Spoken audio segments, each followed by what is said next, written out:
So here we have the Nissan Juke 1.2 Tecna on a 17 plate. I'm going to start off by showing you around the outside of the car, and then we'll hop in and run through some controls on the inside. But from the outside you can see that it's a 5-door car with alloy wheels and tinted windows. Let's start off inside the boot and then work our way around the rest of the car from there. So as we approach the back of the car, you'll notice there are no reversing sensors. That's because this car has got a 360 parking camera, which I'll show you when we're inside the car. Plenty of boot space as well, along with that 60/40 split folding rear seat. And then underneath this tray section, even more boot space. Okay, so as we work our way back round to the front of the car, now that we've done a full circle of it, you'll see that it's in lovely condition the whole way round. Just briefly before I climb in, I think it's well worth seeing the interior from this exterior point of view. You get full leather seats, as you can see. There's plenty to run through on the dashboard, so let's hop in and we'll do that right now. Okay, so now that we're inside the car, we're going to start with the dials. On the left-hand side, we have the rev counter, and on the right-hand side, the speedometer.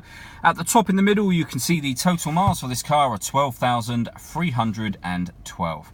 If we back out to the steering wheel, on the right-hand side, we've got cruise control and speed limiter, and on the left-hand side, we have stereo controls, as well as the ability to answer and end phone calls. That is, of course, once you paired the phone, and that is done over on the central screen just here. So you've got a few option buttons down the right and left hand side, but predominantly it is a touchscreen stereo system. So first of all, with regards to the radio, you can see this car's got FM radio, it has AM radio as well, and DAB digital radio, and then back round to the beginning again. In terms of other ways to listen to music, you've got a CD player just here. The car's got auxiliary and USB input, and once you paired up your phone, not only can you make and receive phone calls, but you can stream your music wirelessly via Bluetooth audio as well. This car also has satellite navigation. There's a full video showing how that works on our Facebook and on our website. It's well worth checking that out if you have a chance to. I mentioned when we were at the back of the car, the 360 parking camera. If I pop the car into reverse, you can see just there, we have a reversing image there with guidelines showing you where the car is headed. And we have a 360, it's a bit hard to see because of the sunlight, but a 360 bird's eye view image of the car as well. So it makes it incredibly easy to park.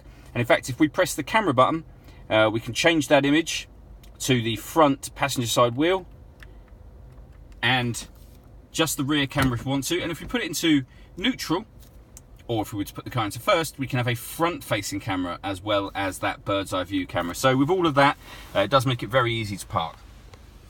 Beneath that, we have the climate control.